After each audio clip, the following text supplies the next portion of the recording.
a pesar del feriado bueno, que es el examen, ¿no? El,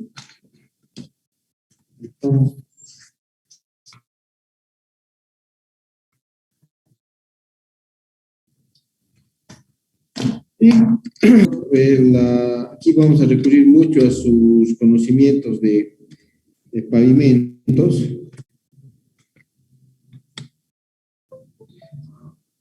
para ¿no? Vamos a hacer un breve repaso, pero bueno, confío en que tuvieron sus cursos de carreteras, vieron parte de esto, ¿no? Ahora no hay mucho, no es tan complicado como las 20 tablas y figuras del ASTO y el método experimental que tiene el ASTO y varias referentes, pero sí es necesario consolidar algunos conceptos. No vamos a indagar mucho, vamos a hacer una pequeña introducción, de tal manera de evitar que pase lo que está en la figura, ¿no? Tremendo error. Y eso tiene que ver más con el mantenimiento.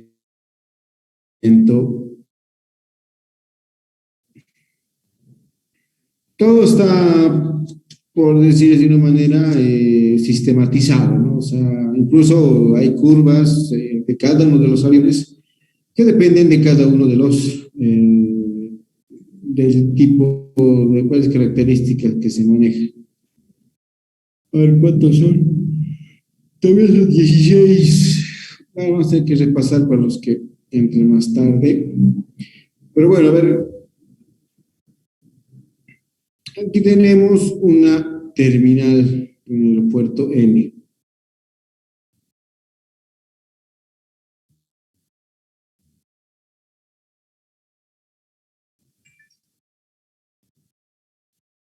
¿Se adivinan qué aeropuerto es? Yo no me equivoco, creo que es el Alto. ¿Qué es el Alto? A ver, referente a esto, ¿no? ¿Qué es lo que dice el concepto?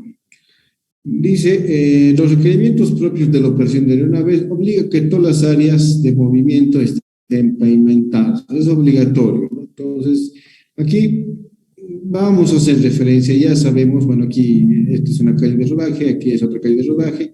La pista está ubicada en esta parte. Todo eso ya sabemos qué distancia, sabemos qué longitud se tiene que utilizar, ya sabemos que esto tiene que ser entre 35 y 45 grados. Eh, ya sabemos cuántos puestos de estacionamiento tenemos cómo podemos determinar los puestos de estacionamiento, en este caso el, el número de operaciones máximo que se permite en el aeropuerto, por lo menos para acceso directo, cuenta con 5 pasarelas, aunque a veces tiene operaciones de acceso remoto, o tiene que entrar a pie, o eventualmente se ubica en otros lugares, ¿no? Entonces, eso ya también sabemos qué dimensiones, cómo se podría determinar las dimensiones respectivas, los espacios de los aeronaves, etcétera, ¿no? Y en el último capítulo, que creo que ha sido un poco tedioso, sí pero ya también podemos determinar cuál es el área establecida mínima que por lo menos que se tiene que requerir para el diseño de una terminal, ¿no? En este caso, todo esto es la terminal, ¿no? Donde están las salas los vestíbulos de entrada, las aceras de llegada, perdón, las aceras, claro, estas son las de llegada, y estas serían las de salida, e incluso con una pequeña, si usan la lógica, hasta podrían determinar cuántos puestos de estacionamiento necesito reservar, ¿no? Cuánta área para el puesto de estacionamiento, ya que hemos visto que una proporción nos acá, va a usar taxi o va a usar carro, podríamos ver hasta cuánto estacionamiento tienen, hasta ahí llegamos, digamos, a todo lo que es dimensionamiento, ya cómo lo configure la figura frontal, vertical, ya no es tanto cómo se dispone la funcionalidad de los ambientes, no es tanto nuestra intuición, aunque podemos dar algunas sugerencias. Pero aquí, a ver, continuando, tenemos este creo que es el espacio de carga, si no me equivoco, ¿no? Porque aquí uno deja sus encomiendas, todo, y después o bien lo llevan al avión, o bien un avión del TAP hace un respectivo carguillo de los lugares. Todo el dimensionamiento en planta ya lo conocemos, ¿no? Que eso aquí está a visión general, ¿no? Como que en este esquema se puede ver lo completo del esquema de distribución del este, ¿no? De la,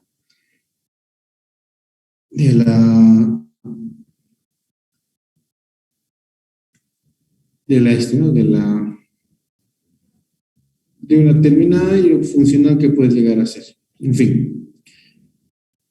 Pero nos dice algo en el anexo 14 en esta breve definición. Nos dice que todo, o sea, un avión no puede andar por tierra, ¿no? Un avión, por el tema de su mismo mecanismo, el mecanismo de vuelo, delicado de sus piezas, hemos visto todos los elementos que contempla, que conlleva para analizar, para ver,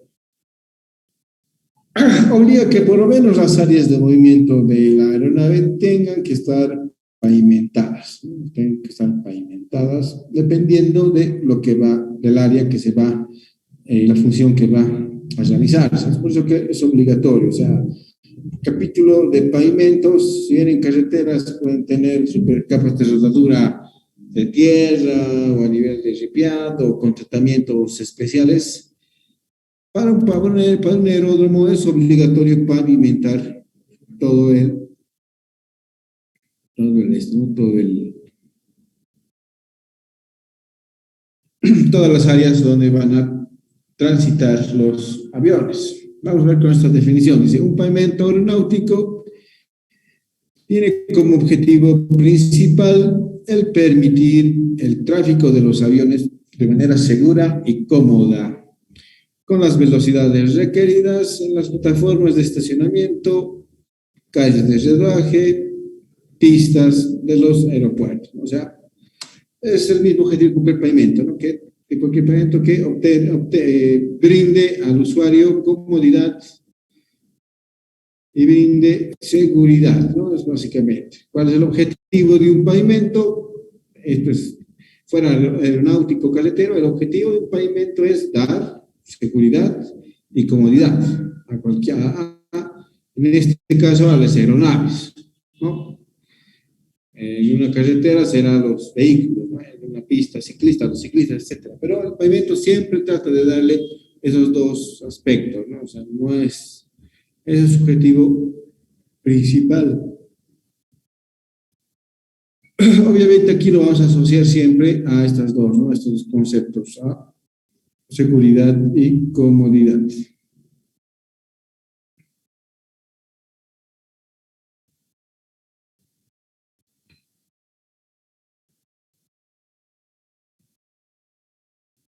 En fin.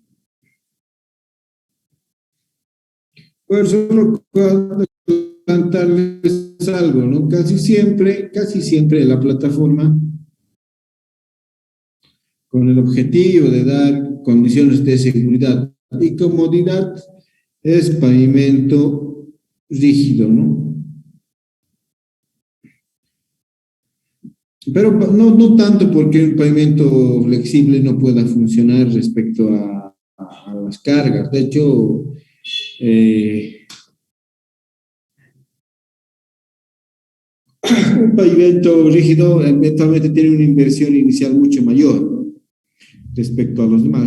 Es por eso, pero como en la plataforma eventualmente siempre se realiza el cargo de combustible, es necesario nomás realizar eso, ¿no? Es necesario que la plataforma donde se van a estacionar los aviones van a hacer su mantenimiento, van a hacer su aprovisionamiento de combustible, es necesario que tengan y cuenten con ¿no? Con la respectiva uh, superficie que no sea dañada. Ustedes saben que a pesar de todo el asfalto es un derivado del petróleo, ¿no? Y en contacto con cualquiera de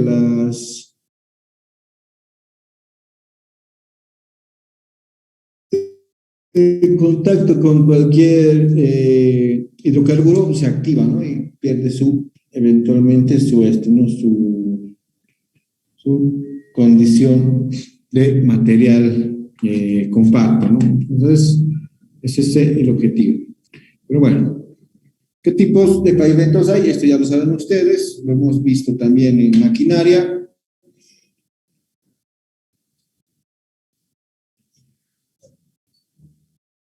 Y siempre se van a dividir en dos, ¿no?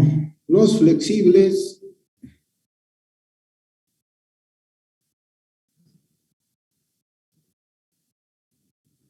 y los rígidos.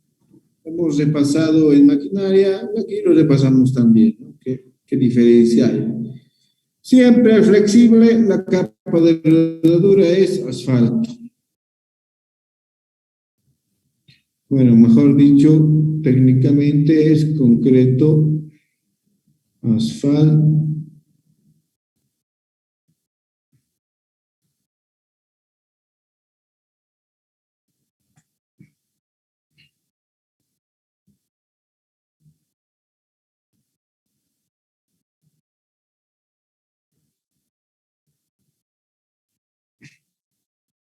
Y el rígido es losa de hormigón.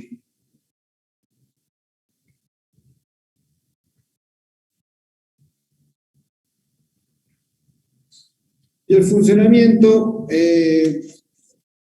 básicamente que los diferencia es el siguiente, ¿no? Mientras que el flexible, a partir de la carga que resiste, tiene una transmisión de deformaciones en la cual todas sus capas subyacentes participan en el soporte. En realidad, el concreto asfáltico técnicamente solo da una capa de impermeabilización y una resistencia inicial, pero depende bastante de la capa base y de la subbase. Además que participa también el suelo de fundación, suelo natural, que es la subrasante. Cuando el suelo subrasante es muy malo, eventualmente debe hacerse un mejoramiento. Entonces, ahí vemos estas líneas punteadas, es la transición, eventualmente esta deformación que va a sufrir por esta carga,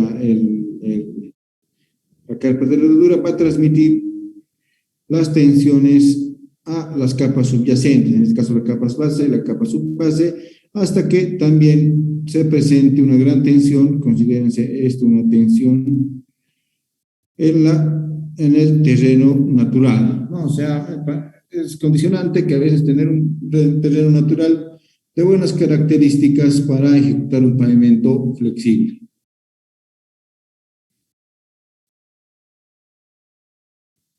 Básicamente, todo el paquete estructural participa, ¿no? O sea,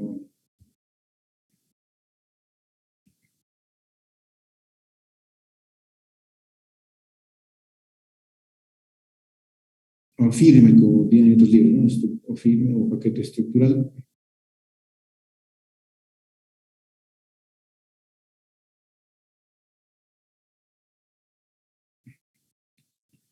Participa, ¿no?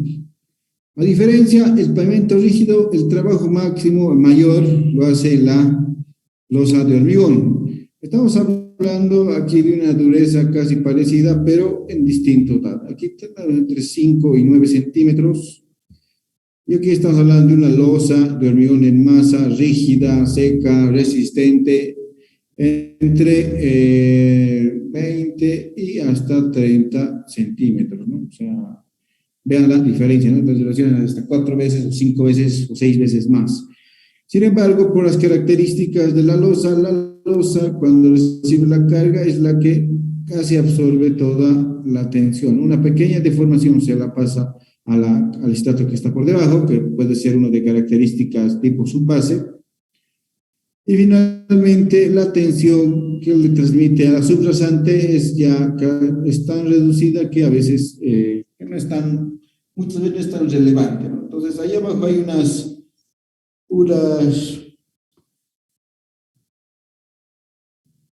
puntualizaciones que dicen, no, pues, pavimento flexible por la deformación es grandes tensiones en su trasante. Pavimento rígido por la losa, por el elemento que constituye su capa de soldadura, que es una losa de hormigón gruesa, refiere a pequeñas tensiones en su trasante. Hay estudios, tal vez ustedes ya se los han mencionado, donde comparaban cuál era más, o sea, cuál usamos, ¿no? O sea, por cuál tendríamos que inclinarnos.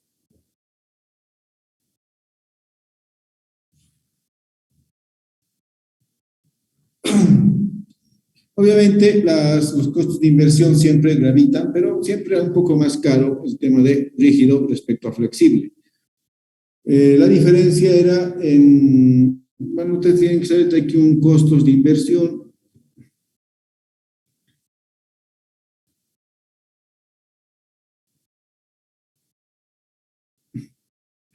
Aquí para flexible y rígido, ¿no? Se pueden ir dando unas. El costo de inversión inicial, obviamente, el rígido es más caro, ¿no? Más caro. El costo de mantenimiento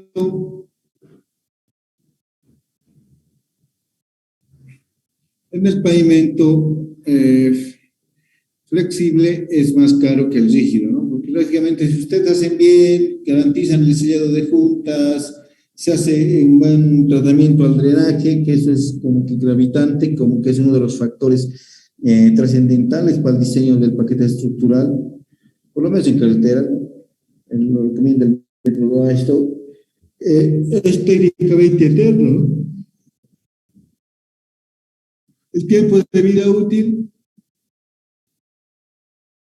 el flexible es un tanto menos duradero, debería proyectarse siempre máximo 15 años, mientras que el menor a 15 años, mientras que el pavimento rígido incluso puede llegar a ser mayor a 25 años, ¿no? Por ejemplo, era, diciendo más hace unos años lo cambiaron, la autopista a La Paz del Alto, ¿no? Tenía más de 30, 35 años de vida y apenas bueno, si bien ya tenía problemas, el 80, 70% del pavimento estaba en condiciones buenas, tan buenas que básicamente si no hubiese tenido que ampliar era retirar la carpeta y echarle otra capa de hormigón, o sea, porque realmente el tiempo también que ha pasado por la carretera, por la autopista era muy bueno. Entonces, tienen esas dos, y bueno, y más ventajas se pueden ir viendo, ¿no? Por ejemplo, que es más factible en terrenos un poquito más flexible, no es tan complicado ni tan caro de hacerlo en lugares donde se tenga un suelo de no tan grande calidad. En cambio, el rígido puede adaptarse a lugares que no tengan una buen material en su rasante o que no requieren un gran mejoramiento. O sea, son situaciones que pueden ir pasando de acuerdo a lo que, ¿no? De acuerdo a lo que se puede ir presentando. Hay de comparaciones, de trabajos de grados que han hecho las comparaciones para ciertos lugares, y la verdad es que no hay un ganador claro, ¿no? En los últimos años, el pavimento rígido, la política de uno de los gobiernos anteriores era promocionar la ejecución de pavimento rígido con el objetivo de que el consumo de cemento, como es un bien, una materia que puede producir en el país, sea útil para que, bueno, para que haya réditos a los empresarios bolivianos, la plata se de alguna manera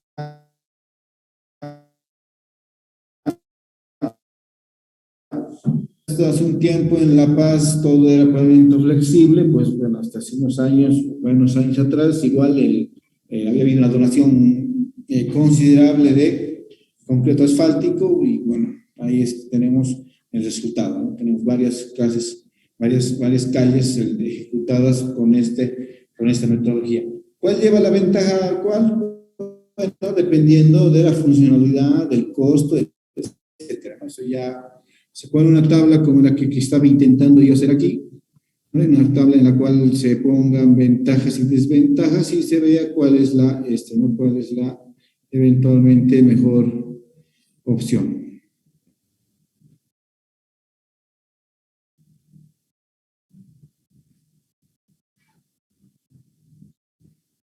Bueno, vayamos viendo más detalles de cada uno de los elementos, ¿no? Pavimento rígido no es una uniforme, una losa totalmente cubierta, no toda la superficie es cubierta con una capa de concreto, ¿no?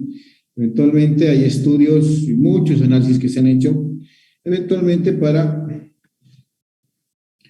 determinar la longitud óptima de la losa, ¿no? Es una losa que va a tener siempre unas dimensiones. En realidad, el pavimento rígido es una composición,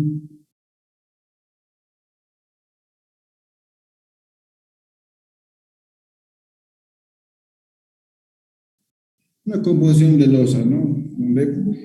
Eh, unidas entre sí, bueno, no son unidas, ¿no? Están, digamos que vinculadas.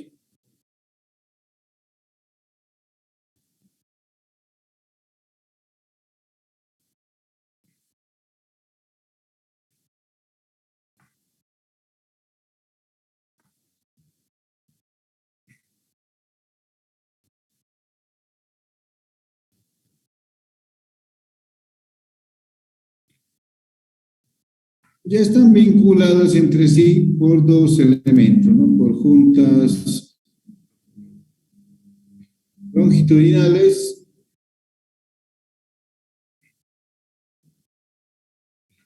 y juntas transversales, ¿no?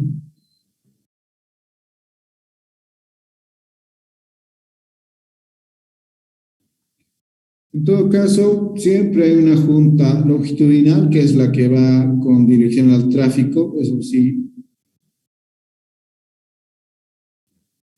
está compuesta con unas barras de fierro liso, eso tal vez lo han visto, siempre las barras pasajuntas o dovelas son de fierro liso, ¿no? Fierro liso.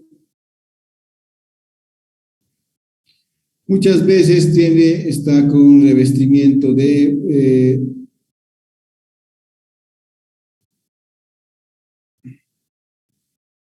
impide la adherencia.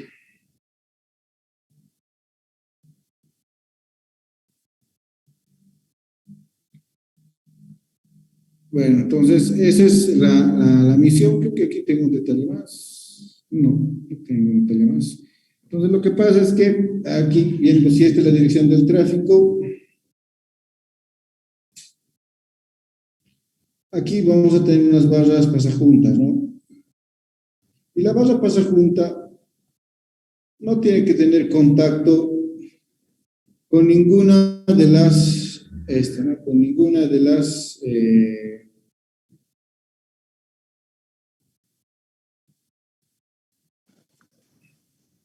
losas adyacentes.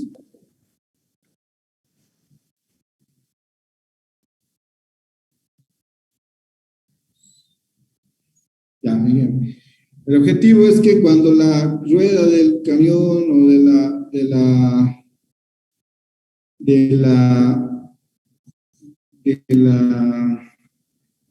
del vehículo o de la aeronave pase de un lado a otro, esta barra haga la transmisión respectiva, ¿no? Y no haga que se genere algún efecto de fricción para el cual la losa no está, esto por ejemplo, ¿no? Esta sería nuestra losa, para que se entienda.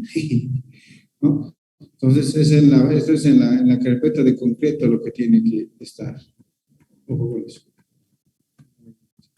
Entonces, hay una transmisión de efectos, porque el hormigón tiene su respectiva dilatación y contracción, así que muchas veces se está o dilatando o contrayendo. Entonces, no pueden impedirle ese movimiento, no debe impedirse, ¿no? Es por eso que se generan fisuras, ¿no? Cuando tenemos una superficie muy grande y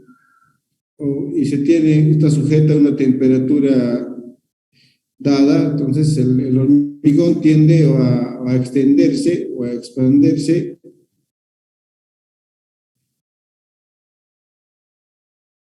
o a retraerse, ¿no?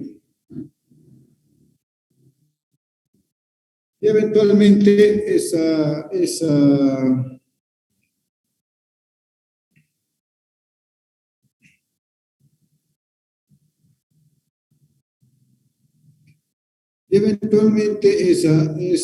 efecto hace que busque, ¿cierto? Entonces, a veces llega un momento en que no tiene mucho espacio para modificarse y eventualmente genera una fisura, ¿no? Que puede ser en ambos lados. Entonces, por ahí se está contrayendo y obligadamente por la naturaleza de las tensiones que se generan dentro del elemento hacen que se generen estas fisuras. Entonces, obviamente alguien ha intentado hacer todo un piso lleno, ojo que esto es hormigón en masa, no tiene fierro.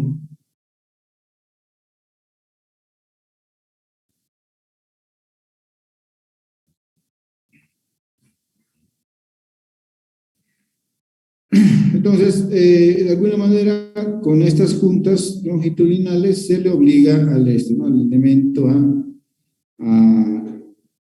extenderse y retraerse, digamos que libremente, ¿no? Entonces, pero el hecho de que generemos juntas tiene que realizarse de tal manera que cuando funcione como un soporte estructural, comparta las tensiones respectivas entre una losa y la otra, y la barra pasa junta. Por ejemplo, este fierro liso con revestimiento que impide la adherencia, a veces le ponen a todo esto le ponen grasa, justamente para que se tenga ese movimiento, ¿no? Y cuando esto se contraiga, el fierro no sea un impedimento para que el hormigón llegue a querer fisurarse por la adherencia que se mantiene. Después se tienen las barras pasajuntas, lo habíamos visto con ustedes, creo que en maquinaria, ¿no? Se ponen a veces con unos canastillos y eventualmente a veces, si la máquina viene, la máquina los introduce, ¿no? La máquina los deja dentro y obviamente la condición es que después, como estábamos diciendo que iba a haber una junta, se tiene que hacer un corte respectivo, ¿no? Para que no pierdan adherencia con sus losas vecinas, o sea, para que sea un todo, lo que se hace es considerar estas juntas transversales, ¿no? O barras de amarre, como la llaman aquí, pero también podría ser junta transversal. Entonces, esto sí es fierro corrugado.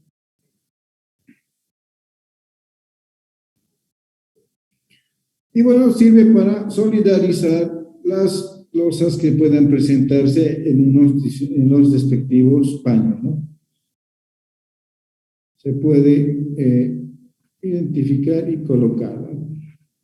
Entonces, estas son las barras transversales, las de amarre y el fierro corrugado respectivo.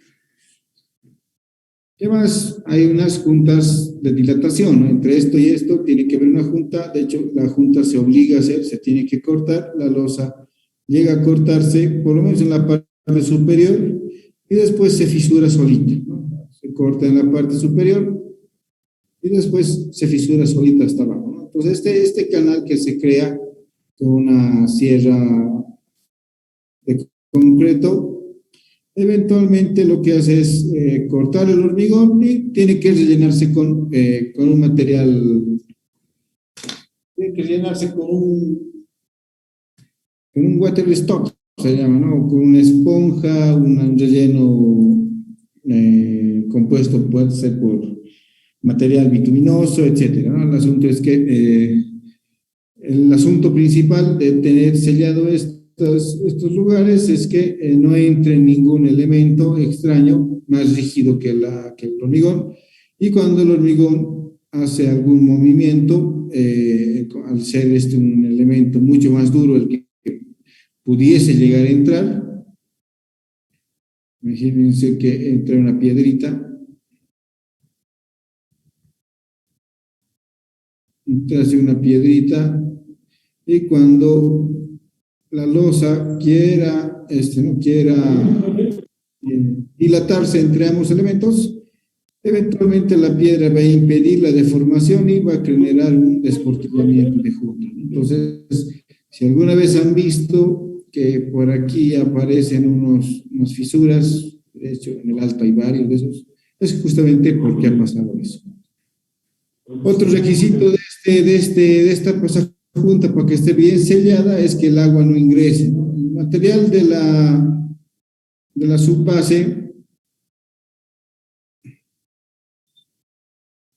o sea, que no entre ¿no? Que no entre el agua, ¿no? El agua entra y ya empieza a hacer un efecto muy dañino, ya que por lo general la base y subbase son elementos que no tienen mucha cohesión, que no deberían, porque así, al ser un solo granular, garantiza su estabilidad.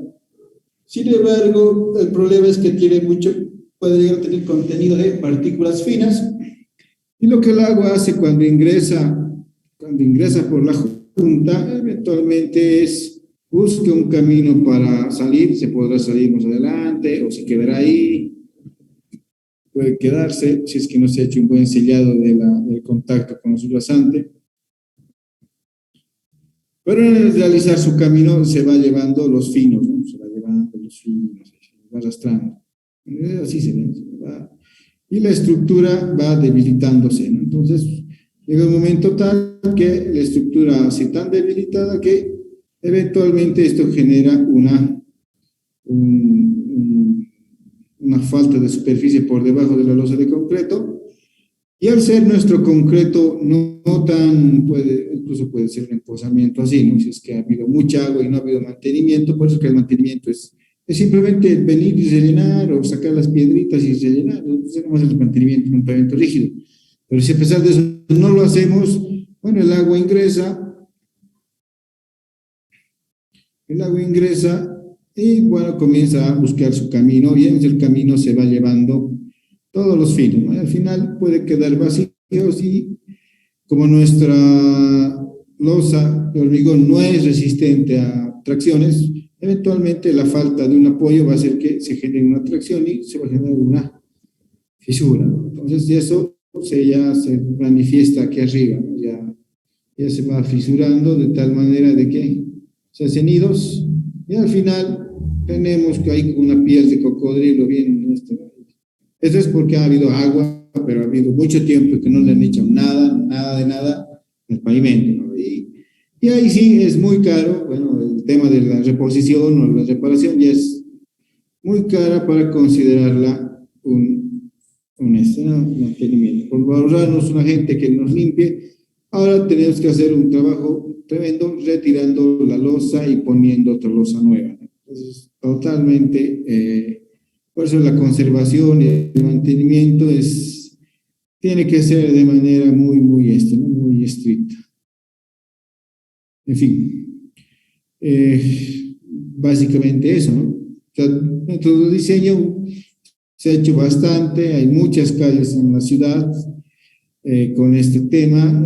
Si un día pasan por ahí, identifican este desportillamiento de la esquina o una falla así, ya tiene idea de por qué probablemente ha ocurrido ese error.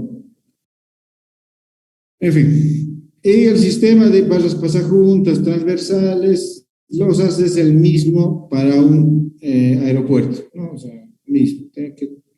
Técnicamente es el mismo procedimiento que se utiliza para realizar esa. Obviamente, la única diferencia en que, a ver, solo esto sí, apúntenlo como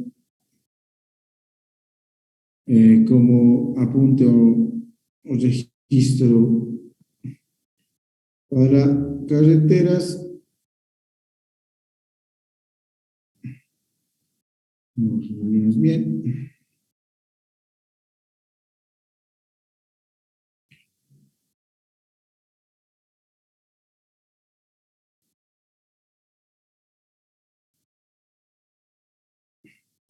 Las losas son a veces de un tamaño entre 3.5 por 4, ¿no? O sea, 3.5 es la mitad de una, casi siempre tiene 7 metros, un ancho de vía normal, el diseño normal, entonces siempre le hacen al medio, y a veces puede ser 4,5 o 3,5, ¿no? Entonces con eso tenemos una dimensión de losa respectiva, ¿no? Casi 3,5 o a veces 3,5 igual o a 4, ¿no? Dependiendo de la longitud. A ver, hay unos temas de problemas que han surgido, etcétera.